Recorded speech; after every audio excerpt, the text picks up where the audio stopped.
మిత్రులారా, లే లద్దాఖ్లో హింసాకాండ ప్రజ్వరలిందండి. అది జెన్జీ విప్లవంగా చూడాలా వద్దా, లేదా అక్కడ స్థానికంగా అనేక సంవత్సరాలుగా ఉన్నటువంటి సమస్య రగిలి ఇలా ప్రజాగ్రహంగా ప్రజ్వరిల్లిందా ఏమిటి అనేది. దీన్ని జెన్జీ అని చెప్పడానికి ప్రభుత్వ వర్గాలు అంగీకరించవు. సరే, ప్రతిపక్షాలు చెప్పవచ్చు. కానీ అక్కడ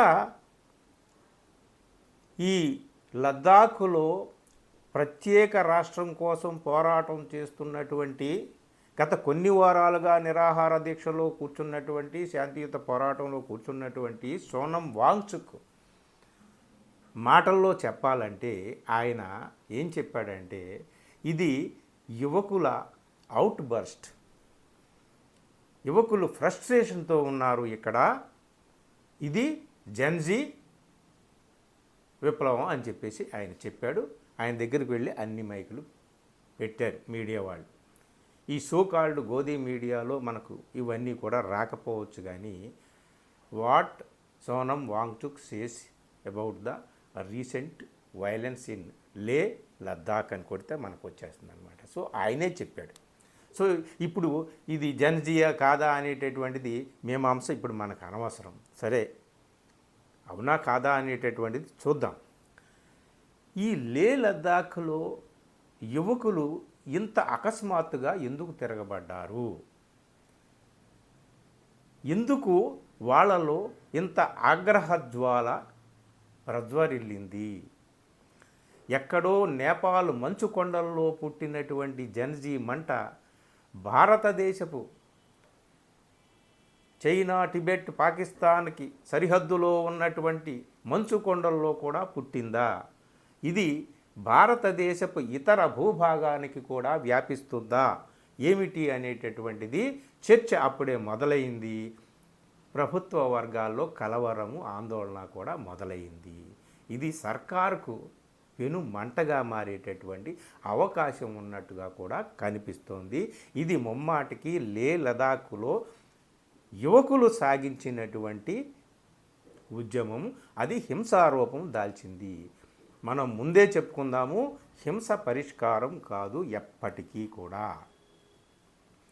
శాంతియుతమైనటువంటి ఉద్యమం, శాంతియుతమైనటువంటి విప్లవం, శాంతియుతమైనటువంటి తిరుగుబాటు, హక్కుల కోసం ఎప్పుడూ కూడా పోరాటం చెయ్యాలి, చేస్తారు. సమస్య ఉన్న చోట ఉద్యమాలు, విప్లవాలు పుడుతూనే ఉంటాయి. అయితే ఆ సమస్యను పాలకులు, ఏలికలు నానబెట్టి నిర్లక్ష్యం వహించి అహంకారపూరితంగా వ్యవహరిస్తే ఇదిగో ఇప్పుడు లే లద్దాఖ్లో తిరగబడ్డారే యువకులు, అలాగే తిరుగుబాట్లు ఎక్కడైనా వస్తాయి. అది గమనించాలి. ఇప్పుడు అంటే ఇది జెన్జీనా కాదా అనేటటువంటి సమస్యను పక్కన పెట్టేద్దాం. ఇది జెన్జీయే ముమ్మాటికి. సరే, ఇప్పుడు వాళ్ళ సమస్య ఏమిటి? ప్రధానంగా 4 డిమాండ్లు చెప్తున్నారు. అది అందరూ చెప్తున్నారు. దానికి మూల కారణం ఇంకొకటి ఉంటుంది. ఆ విషయం మాట్లాడదాం. ఇది కేవలం లే లద్దాఖ్లోనే కాదు, యువకులు డెహ్రాడూన్లో, ఉత్తరాఖండ్ క్యాపిటల్ డెహ్రాడూన్లో కూడా యువకులు బ్రహ్మాండమైనటువంటి నిరసన ప్రదర్శన, ఒక్కసారిగా అక్కడ యువకుల నిరసన ప్రదర్శన వెల్లువెత్తింది. అదెందుకు? అది దాని గురించి మాట్లాడదాం. ప్రస్తుతం లే లద్దాఖ్లో యువకులు వాళ్ళు మొదటి నుంచి కూడా 2019లో జమ్మూ కాశ్మీర్ నుంచి వేరు చేసి లే కార్గిల్ ప్రాంతాన్ని లద్దాఖ్గా యూనియన్ టెరిటరీగా ఏర్పాటు చేసిన దగ్గర నుంచి కేంద్రంలో ఉన్నటువంటి బీజేపీ వారు ఏం చెప్తున్నారు? మీకు ప్రత్యేక రాష్ట్ర ప్రతిపత్తిని ఇస్తాము, స్పెషల్ స్టేటస్ని ఇస్తాము అని చెప్తున్నారు. కానీ ఇంతవరకు లేదు. దానికోసం సంవత్సరాల తరబడి సోనం వాంగ్చుక్ నేతృత్వంలో ఆందోళన జరుగుతుంది. లే ప్రాంతంలోనూ అలాగే లద్దాఖ్ కార్గిల్ ప్రాంతంలోనూ అన్ని చోట్ల కూడా ప్రత్యేకంగా సంఘాలు ఏర్పడ్డాయి. ఆ సంఘాలన్నీ కూడా సంయుక్తంగా పోరాటాలు చేస్తున్నాయి. First separate statehood, next demand రాజ్యాంగంలోని 6th షెడ్యూల్లో తమ ప్రాంతాన్ని చేర్చాలి. చేర్చడం వల్ల వాళ్ళకి ప్రత్యేకమైనటువంటి స్పెషల్ స్టేటస్ వస్తుంది. అలాగే గిరిజనులకు ఉండేటటువంటి 90% మంది గిరిజనులకు ఉండేటటువంటి హక్కులన్నీ కూడా వాళ్ళకి అనుభవించేటటువంటి అవకాశం వస్తుంది. అందుకని 6th షెడ్యూల్లో తమ ప్రాంతాన్ని చేర్చమంటున్నారు. మూడోది ఏమిటయ్యా అంటే ఒకటే లోక్సభ స్థానం ఉంది ఇప్పుడు ప్రస్తుతానికి వాళ్ళకి. మాకు 2 లోక్సభ స్థానాలు కావాలి, లే కార్గిల్ 2 లోక్సభ స్థానాలు కావాలి, ఒక రాజ్యసభ స్థానం కావాలి అంటున్నారు. ఇక 4వ డిమాండ్ ఏమిటి అంటే జాబ్ కోటా. అసలు విషయం మనం తర్వాత మాట్లాడదామన్నాం కదా ఈ 4 కారణాలు చెప్పి. అలాగే స్పెషల్గా వాళ్ళకి ప్రత్యేకంగా ఒక సర్వీస్ కమిషన్ ఏర్పాటు చేయాలి. ఇవి ప్రధానమైనటువంటి డిమాండ్లు అండి. ఈ డిమాండ్లు ఎప్పటి నుంచో వస్తున్నాయిగా. ఒకేసారి ఈ యువకులు ఎందుకు ఈ హింసా మార్గాన్ని పట్టారు? అందున హింసా మార్గాన్ని బట్టి అక్కడ ఉన్నటువంటి బీజేపీ కార్యాలయాన్ని ఎందుకు తగలబెట్టారు? ఒక అందమైనటువంటి చాలా పెద్ద భవనం బీజేపీ కార్యాలయం, దాన్ని తగలబెట్టారు. ప్రభుత్వ వాహనాలను తగలబెట్టారు, పోలీసు వాహనాలను తగలబెట్టారు. 4 యువకులు ప్రాణాలు కోల్పోయారు, 70 మంది గాయపడ్డారు, పోలీసులు కూడా చాలామంది గాయపడ్డారు. ఈ హింసా మార్గాన్ని ఒక్కసారిగా యువకులు అక్కడ ఎందుకు పట్టారు ఆ మార్గాన్ని? ఇది ఏలినవారు గమనించాలి. మనం నిర్లక్ష్యం వహిస్తే సమస్యల పట్ల, మనం ఉదాసీనంగా ఉంటే, మనం అహంకారపూరితంగా ఉంటే ఆ సమస్య రగిలి ఒకసారి అగ్నిపర్వతంగా బద్దలవుతుంది. అక్కడ ఉన్నటువంటి యువకులు ఎందుకు ఇలాగ ఇప్పుడు అగ్నిపర్వతంలా బద్దలయ్యారంటే వాళ్ళకి ఉపాధి అవకాశాలు లేవు, వాళ్ళకి హక్కులు లేవు, వాళ్ళకి అధికారాలు లేవు, వాళ్ళ వనరుల్ని వాళ్ళు వినియోగించుకునేటటువంటి అవకాశం లేదు, తమను తాము పరిపాలించుకునేటటువంటి అధికారమే లేదు, అవకాశమే లేదు. సో ఇవన్నీ చూసి ఈ వృద్ధ నాయకత్వం ఏమీ సాధించలేదని చెప్పి వాళ్ళు వీధిన పడ్డారండి. ఎక్కడైతే ఉపాధి అవకాశాలు ఉండవో, ఉద్యోగ అవకాశాలు కల్పించబడవో అక్కడ యువకులు రగిలి ఒకనాడు అగ్నిపర్వతంలా బద్దలవుతారు. అది నేపాల్లో చూడొచ్చు, బంగ్లాదేశ్లో చూడొచ్చు, శ్రీలంకలో చూడొచ్చు. నేపాల్ మంచుకొండల్లో పుట్టినటువంటి ఆ జెన్జీ ఇప్పుడు భారత భూభాగంలోని మంచుకొండల దాకా వ్యాపించిందా అనిపిస్తుంది. అసలు కారణం అదనమాట. యువకుల ఉపాధి, యువకుల ఉద్యోగ అవకాశాలని నిర్లక్ష్యం ఎక్కడ చేస్తారో అక్కడ ఇది పుడుతుంది. ఇది ఇప్పుడు ఉత్తరాఖండ్కి వెళ్దాం. ఉత్తరాఖండ్లో యువకులు ఎందుకు నిరసన ప్రదర్శన చేశారు? అక్కడ పేపర్ లీక్ మాఫియా జరుగుతుంది సంవత్సరాల తరబడి ఎప్పుడు కూడా. దాని మీద అక్కడ ఉన్నటువంటి బీజేపీ ప్రభుత్వం ఏమీ సరైనటువంటి చట్టాలు అయితే ఉంటాయి కానీ చట్టపరమైనటువంటి చర్యలు, ఆ మాఫియా గ్యాంగ్ని పట్టుకోవడం చర్యలు ఉండవు. అక్కడ ఉత్తరాఖండ్ పబ్లిక్ సర్వీస్ కమిషన్ పరీక్షకు కొన్ని గంటల ముందే పేపర్ లీక్ అవడంతో యువకులందరూ కూడా పెద్ద ఎత్తున వేల సంఖ్యలో రాజధాని డెహ్రాడూన్ మొత్తాన్ని ఆక్రమించేశారు, కమ్ముకున్నారు. శాంతియుతంగానే నిరసన ప్రదర్శన చేశారు.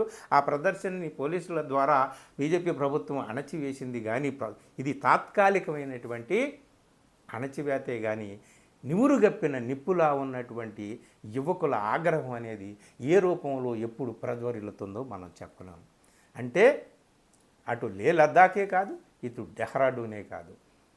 ఇప్పుడు జరుగుతున్నటువంటి ఎన్నికలు జరుగుతున్నటువంటి బీహార్ దగ్గరికి కూడా వద్దాం. ఒక మాట చెప్పుకోవాలి. ఎందుకంటే యువకుల ఉపాధి అవకాశాలని నిర్లక్ష్యం చేసి వాళ్ళకి ఎన్నికల టైంలో 3,000 4,000 అకౌంట్లో డైరెక్ట్గా ట్రాన్స్ఫర్ చేస్తే సమస్య తీరిపోతుందని సంక్షేమ పథకాల ఆధారంగా మనం ఏళ్లకు ఏళ్ళు పరిపాలించేయచ్చు అని చెప్పి ఎవరైతే అనుకుంటారో వాళ్ళు ఇదిగో ఇలాంటి ఆగ్రహ జ్వాలల్ని ఎదుర్కొనక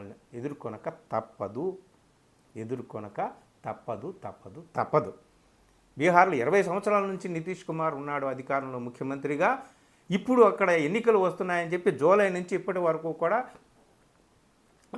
డిగ్రీ చదువుకున్న వాడికి ఇంత, ఇంటర్మీడియట్ చదువుకున్న వాడికి ఇంత, పీజీ చదువుకున్న వాడికి ఇంత, ఏమీ చదువుకోకుండా పని పాట లేని వాడికి ఇంత, ఇప్పుడు డబ్బులు అకౌంట్లో ట్రాన్స్ఫర్ చేసి పడేస్తున్నారు.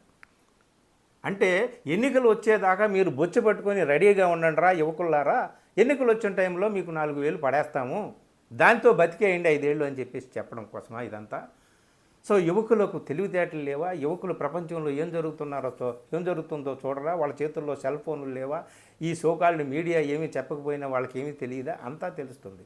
కాబట్టే ఇప్పుడు ఎక్కడో భారత భూభాగంలో అత్యంత ఎత్తైన ప్రదేశంలో ఉన్నటువంటి లే లదాఖ్లో పుట్టినటువంటి ఈ జన్జీ మంట కన్యాకుమారి కడలి దాకా వ్యాపిస్తుందా ఏమిటి అనేటటువంటిది భయం సర్కారు వారికి పట్టుకున్నా పట్టుకోకపోయినా, అది బయటికి వాళ్ళు చెప్పినా చెప్పకపోయినా ఖచ్చితంగా ఈ మంట వాళ్ళకి తాకుతుందన్నమాట. తప్పనిసరిగా నిర్లక్ష్యం ఉన్న చోట, అణచివేత ఉన్న చోట ఇలాంటి ఉద్యమాలే వస్తాయి. కాకపోతే హింసా మార్గం పట్టకూడదు. యువకులు శాంతియుతంగానే సమస్యను పరిష్కారం చేసుకోవడానికి ఉవ్వెత్తున ఉద్యమాలు నిర్వహిస్తారు.